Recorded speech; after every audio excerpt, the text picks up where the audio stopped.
वालेकुम सलाम। सर मुझे डीएमसी के बारे में कुछ मालूमात चाहिए। सबसे पहले तो ये बताएं जो मौजूदा हालात चल रहे हैं उसके बारे में आपके क्या ख्यालात हैं। उम्मीद है वसीम साहब आप खैरियत से होंगे। जो करंटली पेंडेमिक एक रिसेशन पीरियड जो चल रहा है, पेंडेमिक पीरियड चल रहा है, ये बेसिकली हर सेक्टर पे चल रहा है। ठीक है, हमारा जो रियल एस्टेट सेक्टर है इसके अंदर बहुत सारे ऐसे फैक्टर्स हैं जिसकी वजह से ये कुछ पेंडेमिक में ये थोड़ा सा अंडर वैल्यू इसको हम कह सकते हैं।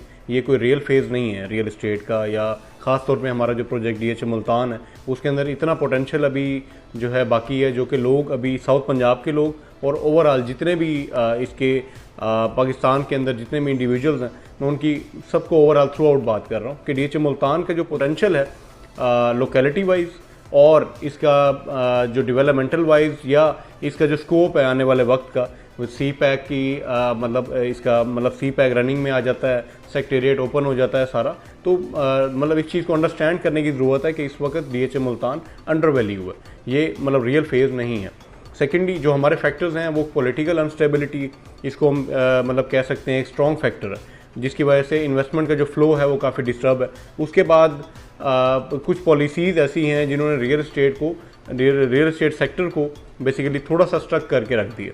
तो ये है मतलब करंट सूरत हाल। इसके अंदर मैं एक स्ट्रॉन्ग मैसेज देना चाहता हूँ जितने भी इन्वेस्टर्स हैं, जितने भी हमारे रिस्पेक्टेड सेलर्स हैं, या जो पूरी कम्युनिटी मुझे इस टाइम सुन रहे हैं या देख रहे हैं, मैं एक बड़ा स्ट्रॉन्ग मैसेज कन्वे करना चाहता हूँ अपनी तरफ से कि मायूस मत हों। मायूसी एक बहुत बड़ा गुनाह है। ठीक है, तो ये हालात इंशाल्लाह ताला बेहतर होंगे, हालात बेहतरी की तरफ जाएंगे और बहुत जल्द जाएंगे। ठीक है, इस वक्त पैनिक में आके, पैनिक सिचुएशन में आप जो है सेलिंग मत करें। और ये मैं एक मैसेज कन्वे करना चाह रहा था। तो ये बेसिकली बायर मार्केट है, ये सेलर्स की मार्केट नहीं है। इस मार्केट के अंदर जो भी सेलर आएगा तो वो बायर मार्केट का जो बायर होगा वो ऑब्वियस सी बात है कि वो बेनिफिट लेगा इस चीज़ से।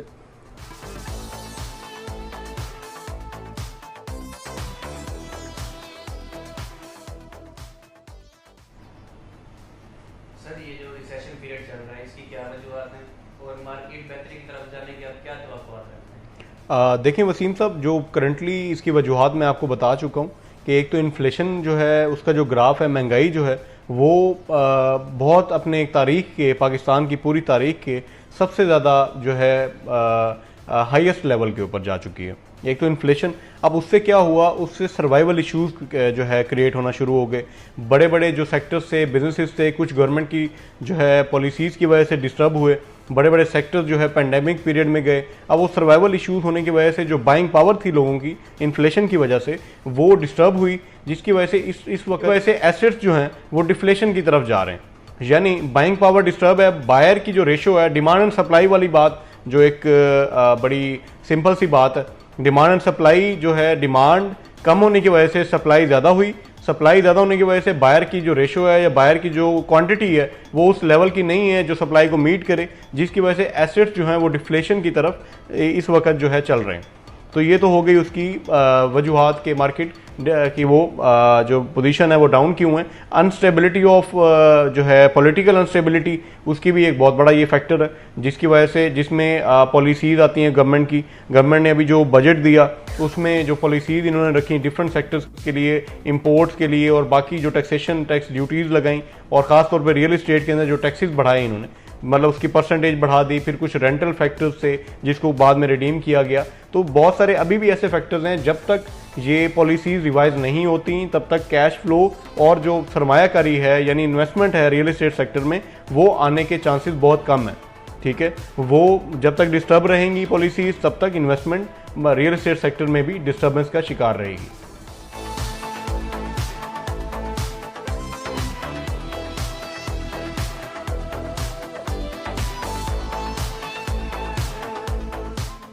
जहाँ तक वसीम मार्केट की बेहतरी की जो मैं तवक्कुआत की आप बात कर रहे हैं, देखें जब तक पॉलिटिकल स्टेबिलिटी नहीं आती, यानी मैं कहता हूँ कि एक तो या तो ये क्लेरिफाई हो जाए कि ये जो गवर्नमेंट है इसने अपना टेन्योर पूरा करना है, अगर पूरा नहीं करना तो इलेक्शन कॉल कर दिए जाएं। इस वक्त कुछ भी पिक्चर क्लियर नहीं है। एक तो अनस्टेबिलिटी होगी पॉलिटिकल, उसके बाद मतलब जब तक ये स्टेबल नहीं होता और उसके बाद जब तक पॉलिसीज़ रिवाइज नहीं होती रियल एस्टेट सेक्टर के ऊपर, और उसके बाद जो रिसेशन पीरियड है यानी इन्फ्लेशन रेट जो है वो जब तक अपनी पोजीशन पे वापस नहीं जाता और जो एक ओवरऑल पेंडेमिक चल रहा है डिफरेंट बिजनेसेस के ऊपर, कैश फ्लो का जब तक ये मैनेज नहीं होता, पॉजिटिव नहीं होता, डिफरेंट मतलब जब तक कारोबार नहीं खुलते आसान अल्फाज में, या वो किससे खुलने हैं, पॉलिटिकल मामला जब तक स्टेबल नहीं होते, बाहर से ओवरसीज़ की और पाकिस्तान के अंदर ओवरऑल जो एक सरमाया है वो बाहर नहीं निकलेगा, वो ना इंडल्ज होगा, इनफ्लो नहीं होगा, तो आउटफ्लो आपका ऑब्वियसली डिस्टर्ब होगा। आउटफ्लो बढ़ेगा, इनफ्लो कम होगा, तो इस टाइम जो पेंडेमिक इसी को ही कहते हैं कि आपका इनफ्लो जो होता है वो कम हो जाता है और आउटफ्लो जो होता है वो बढ़ जाता है, यानी इन्फ्लेशन ऊपर चली जाती है और एसेट्स जो है वो डिफ्लेशन की तरफ जा रहे होते हैं इनफ्लो ना होने की वजह से। तो तवक्कुआत जो मेरी हैं, अभी आपको पता है वर्ल्ड वाइड जो एक रिसेशन पीरियड होता है, दिसंबर जनवरी फाइनेंशियल एक रिसेशन होता है, उसके बाद अगर जैसे ही हमारी पिक्चर अगर कोई क्लियर होती है, अल्लाह हमारे मुल्क को सलामत रखे, अगर हमारी पिक्चर क्लियर होती है कि रिसेशन पीरियड ये कब तक चलना है, यानी पॉलिटिकल सिचुएशन हमें क्लियर होती हो जाती है, तो उसके बाद हम डिसाइड कर सकते हैं या हम आपको प्रेडिक्शन दे। जो करंटली रिसेशन चल रहा है और जो करंटली अंडर वैल्यू, मैंने आपको बताया कि इस टाइम DHA मुल्तान भी जो है अंडर वैल्यू हुआ हुआ है, तो इस चीज़ को जो इंसान गनीमत नहीं समझता, यानी इस अपॉर्चुनिटी को अगर वो कैच नहीं करते या अवेल नहीं करते, मेरी जो भी कम्युनिटी मुझे सुन रही है, इस अपॉर्चुनिटी को अवेल करें। ये टाइम DHA मुल्तान पे दोबारा आने वाले वक्त में कभी भी नहीं आएगा। ये मैं अपने वर्ड्स दे रहा हूँ आपको कि ऐसा वक्त DHA मुल्तान पे और ओवरऑल रियल इस्टेट पे शायद जो एक पेंडेमिक एक पीरियड इस टाइम चल रहा है या अंडर वैल्यूएशन चल रही है, ये शायद मैं समझता हूँ कि आने वाले वक्त में मतलब बहुत कम चांसेस हैं कि बहुत कोई लंबे टेन्योर के बाद, ये कुछ दिहाइयों के बाद जो है ऐसा पीरियड आता होता है। तो इस चीज़ को गनीमत समझें और जो आपके पास मैक्सिमम कैपेसिटी है आप इस पेंडेमिक के अंदर बाइंग करें, और मार्केट से जो भी आपको बिलो द प्राइस जाके या अंडर वैल्यू जो चीज़ें आपको अवेल हो रही हैं आप उनको बाइंग करें। आप ये मत सोचें कि जी रियल फेज़ है, कुछ लोग ऐसा कहते हैं कि जी रियल फेज़ है, रियल वैल्यू है DHA मुल्तान की, मतलब जो भी करंटली रेट चल रहे हैं, तो मैं उनको ये समझाना चाहता हूँ कि ये रियल वैल्यूज़ नहीं है, ये अंडर वैल्यूज़ हैं। और आप इससे इस चीज़ को अगर आप अवेल नहीं करेंगे तो आप ट्रेन जो है मिस कर देंगे। बाद में फिर आप ही होंगे हमें कहेंगे सर जो है महीना पहले सर ये रेट था, अब आप इस रेट की बात कर रहे हैं। तो ऑब्वियसली एक चीज़ का जो ग्राफ होता है, मार्केट नीचे आती है हमेशा ऊपर जाने के लिए और ऊपर आती है हमेशा करेक्शन होने के लिए। तो मेरी बात करने का कंसर्न सिर्फ इतना है कि आप इस चीज़ को, इस अपॉर्चुनिटी को अवेल करें। ये जो करंटली डिफ्लेशन चल रही है एसेट्स की और एक जो पेंडेमिक पीरियड है, इसको अवेल करते हुए मैक्सिमम आप बाइंग की तरफ जाएं ताकि इसका जो फ्रूट है वो आप इसको अवेल कर सकें और इसके फ्रूट को जो है एंजॉय कर सकें।